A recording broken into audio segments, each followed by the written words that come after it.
Isang farmer ang hininto ng mga taga-LTO habang nakamotor. Bago siya pinababa, may nakita ang mga taga-LTO na kutsilyo sa likod niya. Agad-agad siya pinababa ng motor at pinag-explain kung bakit may dala siyang kutsilyo.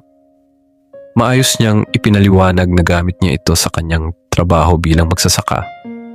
Paulit-ulit niyang sinabi, "Farmer ko, sir," para ipakita na hindi siya mapanganib at kailangan niya talaga ang kutsilyo sa kanyang hanapbuhay.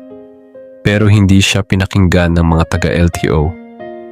Dahil sa sobrang panghaharas at pressure, hinila siya habang nasa motor pa siya ng mga taga-LTO hanggang sa napaupo na siya sa kalsada. Habang kinakaladkad siya, wala siyang magawa sa sitwasyon. Kahit anong paliwanag niya, hindi siya pinaniwalaan. Hanggang sa dinala siya sa police station para imbestigahan.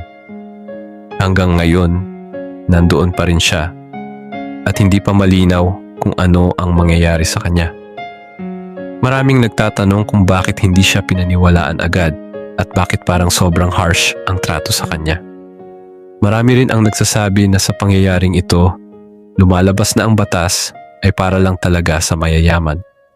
Para sa'yo, tama ba ang ginawa ng LTO kay Manong Farmer? O dapat bang may pagbabago sa sistema?